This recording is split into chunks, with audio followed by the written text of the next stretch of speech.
This might seem really uncomfortable, but no, I'm not writing him off. Just listen. I'm just really open to discussion.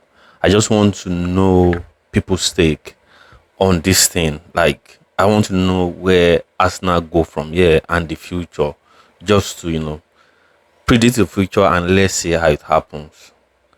Welcome back, guys. If you have not subscribed, please do so. My algorithm says that all my data shows that majority of you, at least 50% of you guys that watch this video, you have not subscribed. So click the subscribe button. The road to 1,000 subscribers. Thank you so much to those that are subscribed as well. Now let's go into it.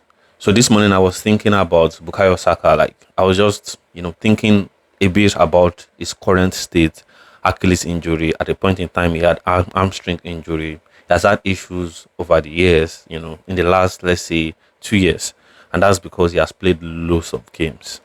This is a guy that has played about 312 games for Arsenal. And then he broke into, I think, broke to the Arsenal team maybe 2019 or there, about over 6 years ago. If you put that into perspective, that you're saying that he has played, like, let's say 50 games at least in a season, and that's minus the games he has played for England, and that is really massive.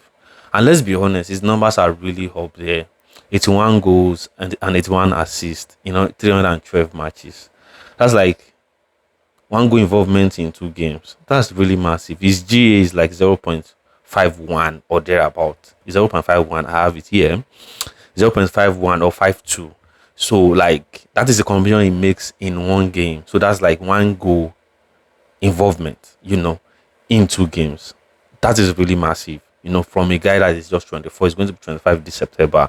And let's be honest, there's more. There's more actually. But the issue is this Achilles stuff. It's really a lot. And I just wish that maybe after this World Cup, Mikel Arteta can just rest him. Just allow him off until, let's say, December or November at the very least. Like, he comes back, rather than get him into the team immediately, just let him rest. Let it heal properly. And because I'm scared that this guy will not end up like Jack Wilshere. We all remember what happened with Jack Wilshere. We don't know that Wilshere was like fan favorite, Arsenal through and through. We all remember that he was that good. It was really, really, really, really that good. Arsenal through and through. Apparently, I used to tell people Wilshere was my favorite Arsenal player ever. I know, yes, Henry, Tony Adams, and all of these guys, but for me, it was my favorite Arsenal player ever. That was because when I started really like watching the game fully, I used to follow the game, 2004, 2005, all those years, 2003, all those years, just watch the highlights, follow the games and all of that. But when I started watching games like proper, where I would go to footballing house to watch games, to see what was happening, you understand, like to watch at least out of 38 games, to watch at least 30 games in a season. That was during those times when Wilshere broke out into the season. So from like, there's a 2008, when the likes of Fabregas and Adebayo was around, I was already watching games more regularly. But when Wilshere got into the team, I was watching game like constantly. At least out of 38 Premier League matches, I would watch nothing less than 30 out of those games. So I actually watched him a lot, and we all knew the talent that was there. Unfortunately, injury could not allow him to feed that thing at Arsenal. So I'm just scared for Bukayo Saka at this point in time, because I just hope that Mikel can really rest him. Go into the season with your marking left wing signing. Maybe you sign Morgan Rogers, maybe you sign Bruno Guimaraes, maybe you sign a striker, maybe Alvarez is coming, I don't know. And then maybe you use Madueke Nwaneri, rather than Nwaneri out now. Madueke Nwaneri to rotate, and maybe Max Doman to rotate that right hand side, and allow Saka to rest until, let's say, at least October, November. Let the leg rest. Let him just train normal, but let it rest. Let the load rest. Let the leg really rest. You understand? So that, because Saka is one of Saka's greatest attributes is the fact that he makes good decisions, and that's why he has stand out for Arsenal. That's why he has stood out for Arsenal. Rather, he is a guy that is not the most skillful, is not the fastest, but he makes good decisions. Out of 10 times, at least he make good decisions 8 of those 10 times. Knows when to pass, when to run, when to dribble, when to go on the right foot, when to go on the left foot. Sometimes he's starting to get selfish too, but at least his decision making is really good. If Madueke can have Saka's decision making, Madueke will be so good. It will be so good. You understand what I mean? So Saka is very good in terms of decision making. Let's be honest. I'm open to discussion about this, but my problem is the fact that he signed a 5-year deal, 300,000 a week. If he doesn't produce, let's say this injury continues to reoccur and then his number drops. Eventually, when he wants to renew his deal in the next 5 years, at the time it will be like maybe 30, I think. Arsenal might probably be moving from him. That is why this video is titled that way. That maybe Arsenal will be moving away from Saka anytime soon. And that soon is like 4 years' time or thereabout, 5 years' time. You never can tell.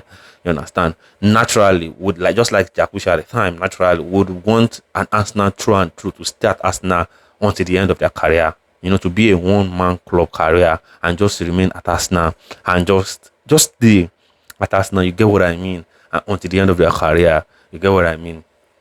But it's looking like Bukayo Saka will not start Arsenal at the end of their career if they don't manage his injury well. You know, and I think at the point in time they have to evolve his game as well. He has to stop playing as a winger because that way it will reduce his workload running. And you could see last season or the previous season, the one before, Mo Salah was more of like an inside forward rather than someone that hangs onto the wing, so he can face the goal properly and score goals. So maybe Saka is not as fast as that, but at least just evolve his game to a large extent. Less running as it grows up. So I believe Arteta has a lot of job in his hands and he needs to help Saka. Saka needs help. He needs help so that long term he will be able to, stay up there. I know a lot of fans will not want Saka. They don't even want to see Saka leave Arsenal because he's the star boy. You understand? But let's be logical. If your football is business, if your input or your output, if your output rather is not really up there, let's say in a season Saka is not getting up to 15 GA, you understand? People start calling for his head. Maybe he gets like 5 GA, 7 GA, you understand, in a season and play like 40 games and thereabout. They start calling for his head. And football is business because some players are coming up. Max Zuma is coming up. Waneri is, because Saka is there, they might have to sell Waneri. You get what I mean? And this guy deserves a chance. Max Zuman is even another star who, since Jack Wilshere, Max Zuman is the Arsenal star that I've seen that is superstar since that Jack Wilshere's time. This is another superstar that you would just want to see.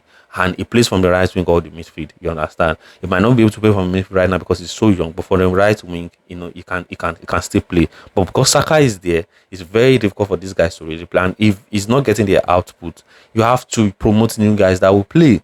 So my fear for him is that sooner rather than later, if he does not improve, like his output does not improve. I know it's not his fault because it was overplayed. So I'm not trying to put the blame on me. I'm just trying to be open to conversation. You understand? Like, if it does not improve, let's say next season, his numbers does not go up there. The following one, he might be forgiven next season because Arsenal just won the league. Might forgive him next season, maybe Arsenal wins the league again or something. But the following one, if it doesn't improve again, if the numbers do not go up as well, people will start calling for his name like they'll start saying Saka should leave. You understand? And that is the simple truth. You have to start making decisions at the time. You get what I mean? And I don't want it to get to that point. Look at Dembele, left Barcelona, got to PSG, evolved his game, started playing in the front line, switching roles and everything.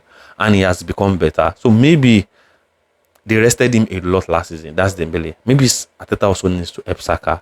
Rest him a lot, I want to know your opinion, to be honest. I'm really open to discussion about this, but I'm just really putting that out there because by the time he's 30, you can't give him more than 300,000 if his numbers are not okay.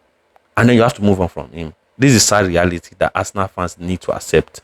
If at the time he's not up there, Salah was able to improve his deal because he got Liverpool the Premier League at age 32 or thereabouts. So if Saka can get Arsenal maybe Premier League at the time as well, he might be able to improve. But if his number does not improve, there's no way he's getting a new deal. That is just my opinion. So I'm not calling him out. I'm just saying what I think. So let me know what you think as well in the comment section. Like the video, subscribe, and I will see you in the next one. Cheers.